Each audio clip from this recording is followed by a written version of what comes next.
பாதத்தை கொடுத்தபடியால் வானமும் பூமியும் போல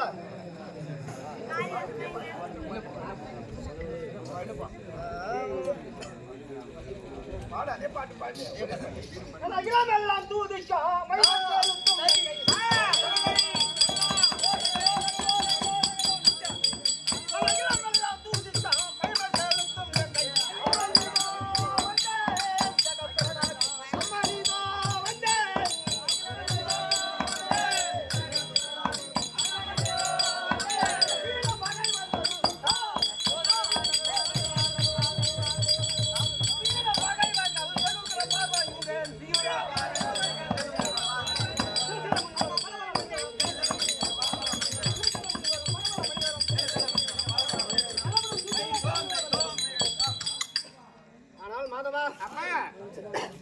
ஐந்தில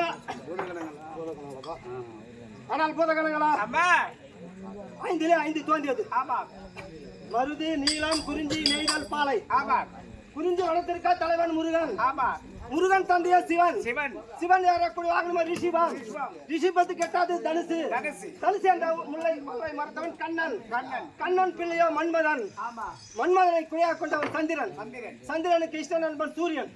சூரியன் பிள்ளையோ கருடன். கருடனுக்கு பகைவன் ஆதிசேஷன் கொண்டு வந்த பாராய பிரபஞ்சம். இந்த பாராய பிரபஞ்சத்தை உற்பத்தி செய்தவர் அகஸ்தியர்.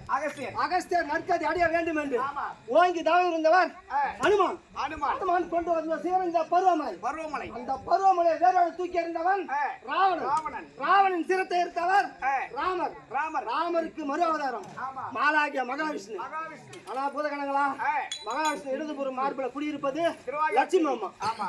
இந்த சபை லட்சுமி கடாசம் வந்த சபை. ஆமா. அப்படி இருந்த போயிடும் இன்னும் வருகிறேன் தெரிகிறேன். உன்னை யாரு கேக்குறேன்? நீ பார்த்தா ஒரு பெண்மணிமா இருக்கு. என்னவா இன்னும் சோல் என்னது அது? ஆயுதம் ஆமா. இதுக்கு பேர் என்ன? திருசூலா. சென்னை மகத்துல அந்த திருசூலமா என்னுடைய உருவத்தில் நான் வாழ்ந்திருக்கக்கூடிய மும்மூர்த்திகளை இருக்கக்கூடிய திரிசூலம். ஆமா.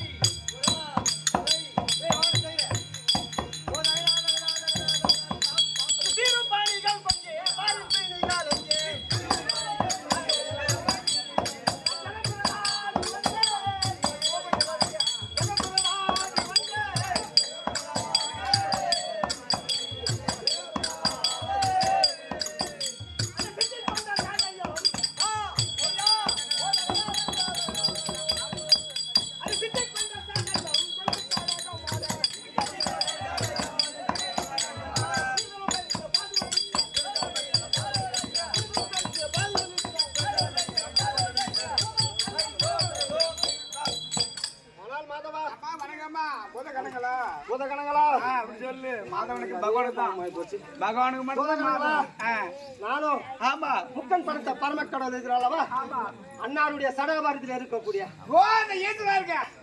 பரமசிவன் வா வாய் சித்தப்பா நான் வந்து கேட்க இப்போ போப்பா நான் நாம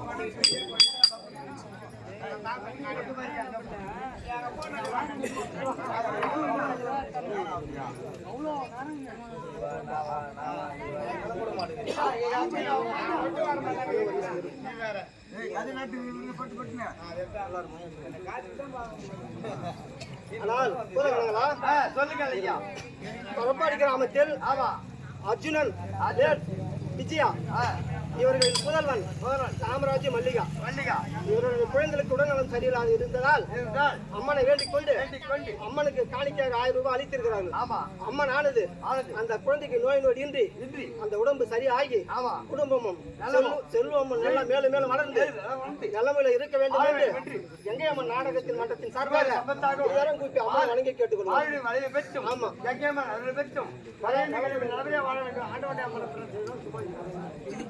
ஐயா ஆனால் மாதவா அம்மா உன்னுடைய அருகாமைக்குரிய மாதவனி இருந்தாலும் பரவாயில்லை. ஆமா அதற்கு ஈஸ்வரன் ஜடாபாரத்தில் இருந்து வரையன்பு கிடையாமல் நல்லபடியாக பிள்ளையாக என் பெயர் தான் கங்கை அம்மன் என்று விளக்கம். ஆமாம் தெரிவிக்கிறேன். ஆமா உண்மை தெரிவிக்க சொல்லுமா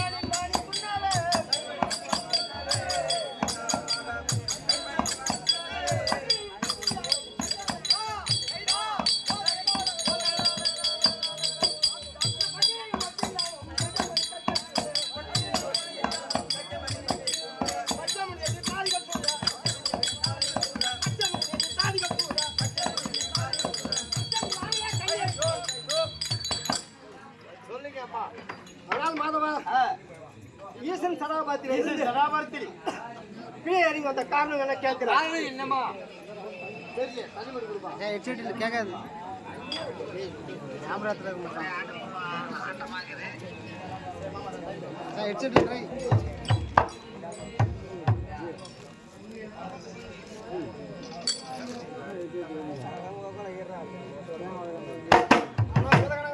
சொல்லுங்கம்மா. யமனுக்கோ தொழில் மிஞ்சி எமனுக்கோ தொழில் மிஞ்சி சடாபாரத்தில் இருந்து வந்த விளக்கத்தை சொல்றேன். ஆமா விளக்கம். ஆமா உண்மை சொல்லியாகும். யமனுக்கோ தொழில் மிஞ்சி மிஞ்சினா ஆமா பூமியில அக்கறமும் சூதுவாது ஆமா திருடு கொல்ல காலங்கள் மாதிரி இல்ல. ஆமா நீ என்ன சொல்றது நான் என்னன்னு கேட்க அந்த மாதிரி உண்மை நிறைய திருடுகள் ஆகிட்டாரு. அதனால யமனுக்கு தொழில் மிஞ்சி போச்சு. அதனால யமனுக்கு தொழில் மிஞ்சதுன்னா ஆமா அவன் குடும்பத்துல பெரியவர்கள் காலமாறாங்க. காலமானதான் அது யமன் அங்க இல்ல. நம்ம 82,000 வாஸ்து கண்டாப்புல இருக்கிறாப்புல. 82,000 வாஸ்து கண்டாப்புல இருக்கிறாப்புல. ஒரு வாசு வந்து இப்பத்தி காலகட்டத்தில் 7 கிலோமீட்டர். 7 கிலோமீட்டர் தான். அப்போ 82 வாசுக்கு வராங்க 8000 கிலோமீட்டர் இருக்கும். அது கிட்டத்தட்ட ஒரு 5000 கிலோமீட்டர். ஆமா அவங்க ஒரு சித்திரகுப்தர் அப்படி போற காலத்துல புண்ணியம் பெருகிருந்தா நாம புண்ணியம் செய்திருந்தா சொற்குலகம், பாவத்தை செய்திருந்தால் நரகலோகம். வேறு புல்லு கல்லு எல்லாத்தையும் சேர்த்து அழித்து போவாங்க. ஆமா உண்மை கொண்டு விடுவாங்க. உண்மை அப்படி விடும் காலத்துல இந்த பாவத்தை நீ செய்திருக்கிற இப்ப இவ்வளவு உனக்கு கணக்கு இருக்குது. இவ்வளவு கணக்கு நீ கழிச்சுனாக்கா நீ சொற்குலகம் போலாம். எப்படின்னா வருஷம் அவங்க காலமான திதி வருது இல்லையா, அந்த திதிக்கு நம்ம வீட்டுக்கு அனுப்புவாங்க. அப்ப அனுப்ப சொல்லலாம் அந்த திதி பிரகாரம்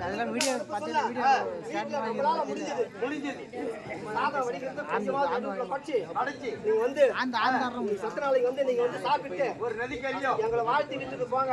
ஒரு கொலைக்காரங்க ஆமா போய் தர்பாசனம் பண்ணிட்டு ஆமா அப்படி அவங்க மீண்டும் போக சொல்ல யமதர்மன் கேப்பாப்லையா ஏண்டா உங்க வீட்டுக்கு போனேன் என்ன அவங்க ஆதரிச்சாங்களான்னு கேட்டாங்க. உண்மை. அவரு செய்யலடா என்ன சொல்லுவாங்களா? வீராருக்கு சொல்றாங்க, சம்பாதிக்கலாம் கொடுத்தாங்க. என்ன இப்ப கேட்கல. அப்படியா? உன்னுடைய பாவ கணக்குல இன்னும் பாவ கணக்கு கூடுது. சொர்க்கலோகம் போக முடியாது. நீ நாம என்ன போனங்க நல்லா கவனிச்சாங்க. எந்த பதவியில போது அந்த பாவ கணக்குல ஒரு குறை குறையுமா?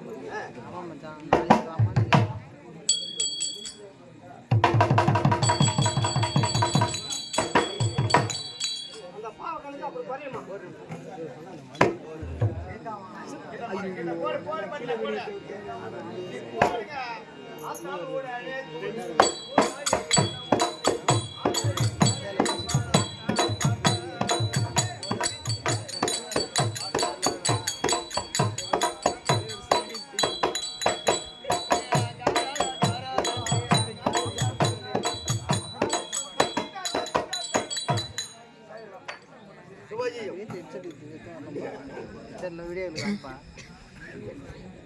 மார்கழி திங்கள் மதியம் நன்னாளா நீராட பொதிக பொதிரை வெளியும் சிறுமல்கும் ஆயிரப்பாடி செல்வர் சிறுமிகள் ஊர்வேர் கொடுத்தையில் நந்தகோவன் குமரன் யார் அந்த கண்ணி யசோதை இளஞ்சிங்கம் கார்மணி சிங்கம் கதிபதி போர்த்தாள் நாராயண வைக்க பரதேவாய் ஆறுவர் பகடைய பந்தவர் என்பவாய் அவர் சொல்படியா ஆண்டவனை வணங்கி இதற்குபடியான கங்கையமாக இருக்கும்படியான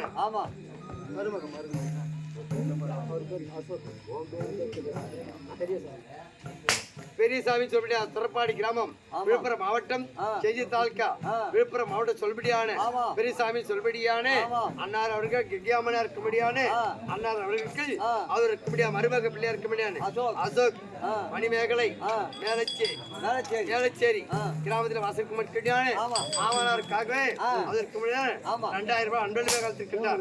இந்த கங்கை அம்மனும் அவர் குடும்பத்திலே மாரியம்மனும் அவர் குடும்பத்திலே குறை என்பது கிடையாமல் மட்டி பிரித்து பலபர் பொங்கி குபேர சம்பத்தாக எந்த பேருக்கு வாழில் வலிமை பெற்று குபேர சந்தங்க வாழ வேண்டும்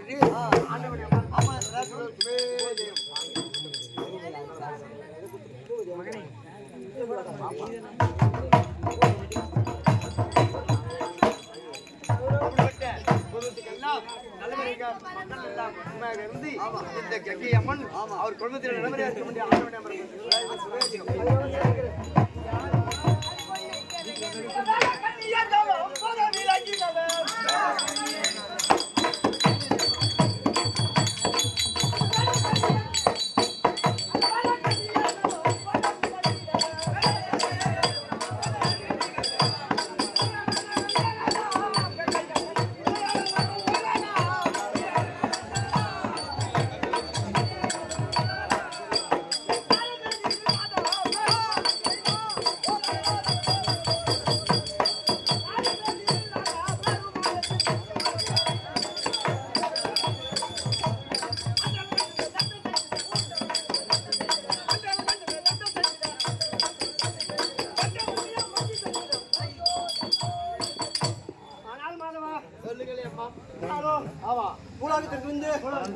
என்னை மறந்து சற்று விளையாடி விட்டேன். வந்த வேலை ஆகாது. ஆனால் எவனுக்கு தொழில் மிஞ்சி அவரால் தொழில் செய்ய முடியல. பிரமனிடம் சென்று அழுதார் கதினார். பிரமதேவன் என்ன சொல்ல தெரியுமா? படத்தில் மட்டும்தான் என்னுடைய வேலை, மீதி என்று எனக்கு ஒன்றும் தெரியாது. பிரமதேவன் படைக்கும் தொழில். ஆமா, அப்படி சொல்லிவிட்டு நாம இருவரும் போய் முக்கன் படைத்த பரம கடவுள் அவரை கேட்டால் அது ஒரு வழி கிடைக்கும் என்று சொல்லி என் கணவர் விட்டு வந்தாங்க. இருவரும் மாறி மாறி அழுதிருக்கும் போது என் கணவராகப்பட்டவர் இருவரும் இல்லத்துக்கு சென்று வாருங்கள், உங்களுக்கு ஒரு வழி வகுக்கிறேன் என்று சொன்னார்.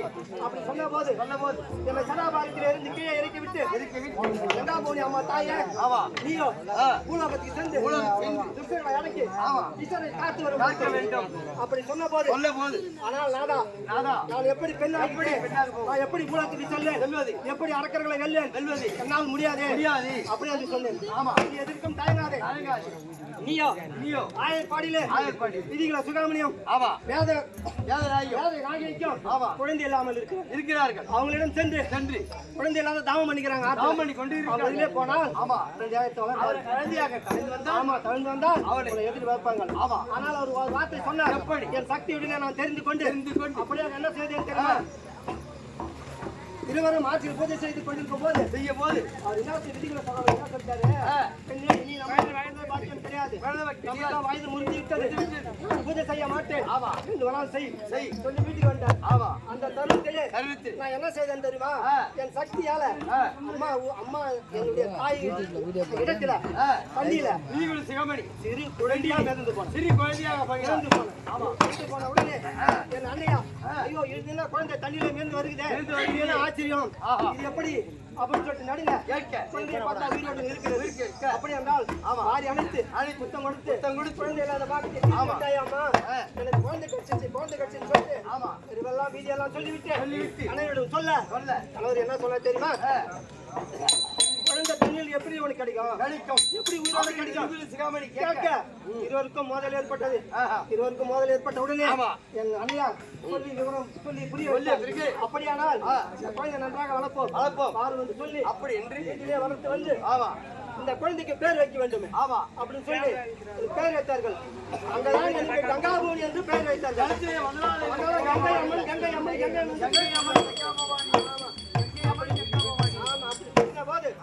நானும் ஒரு வேலையாக ஒரு வண்ணமாக அந்த குடும்பத்திலே சந்தோஷமாக 5 ஆண்டு காலமாக வளர்ந்து ஆற்றிலே குளிர்ந்து விளையாடி சந்தோஷம் பெற்று அப்படி இருந்த போது யார் வேண்டும் என்று சொல்லி நானும் குளக்கரையிலே செல்லும் போது அடையார் கோவணம் சொன்னாங்க. ஆமா, தண்ணியிலே மறைந்து விட்டேன். அன்றிலிருந்து மறையும் போது கோழிகள் எல்லாம் சேர்ந்து கங்கை அம்மனை காணவில்லை என்று சொல்லி என் அண்ணியாரிடம் சொல்ல இருவரும் அழுது கொண்டு அந்த குழந்தை அவளுக்கு கிடைக்காத போய்விட்டது அப்படின்னு சொல்லிட்டு அழுது கொண்டு அப்பதான் சொன்னார் விதிகளை சுறாமணி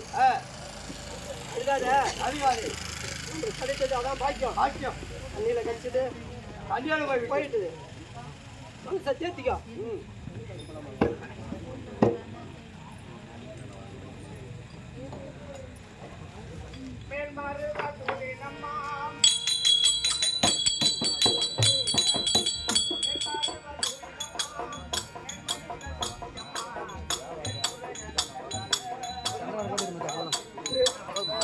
சாப்பாடு சண்டை